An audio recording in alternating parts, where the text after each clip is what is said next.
Oke, selamat pagi semuanya.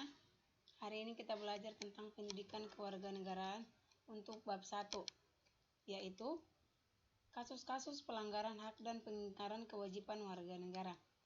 Adapun materi yang kita bahas saat ini adalah A. Makna hak warga negara. B. Makna kewajiban warga negara. C. Contoh hak warga negara. D. Contoh kewajiban warga negara. Yang pertama, makna hak warga negara. Hak adalah segala sesuatu yang harus diterima oleh setiap manusia. Hak asasi manusia sangat berkaitan dengan hak warga negara. Berikut ini penjelasan dari hak asasi manusia atau HAM.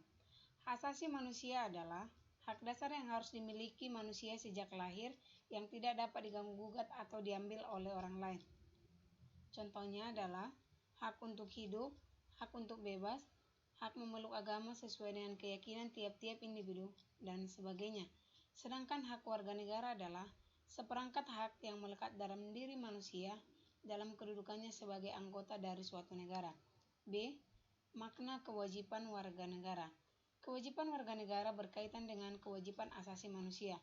Berikut penjelasan dari kewajiban asasi manusia. Kewajiban asasi manusia adalah segala sesuatu yang wajib dilakukan oleh setiap manusia sebagai makhluk hidup. Contohnya adalah kewajiban bayar pajak, mematuhi aturan lalu lintas, dan sebagainya. Sedangkan kewajiban warga negara adalah suatu tindakan atau perbuatan yang harus dilakukan oleh seorang warga negara sebagaimana yang diatur dalam ketentuan peraturan perundang-undangan yang berlaku. C. Contoh hak warga negara. Beberapa contoh hak warga negara antara lain: 1. Setiap warga negara berhak dalam perlindungan hukum, tercantum dalam pasal 27 ayat 1. 2. Setiap warga negara berhak mendapatkan pekerjaan dan penghidupan yang layak, tercantum dalam pasal 27 ayat 2. 3. Setiap warga negara bebas untuk memilih, memeluk, dan menjalankan agama yang dipercayainya, tercantum dalam pasal 29 ayat 2, dan sebagainya. Yang terakhir bagian D, contoh kewajiban hak warga negara. Beberapa contoh kewajiban warga negara antara lain: 1. Ikut serta dalam membela negara, tercantum dalam pasal 30 ayat 1 Undang-Undang Dasar 1945. Yang kedua, wajib membayar pajak.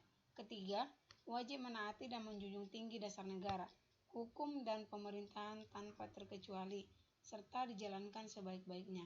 4. Wajib menghormati hak asasi manusia. Sekian pembelajaran kita hari ini. Sekian dan terima kasih.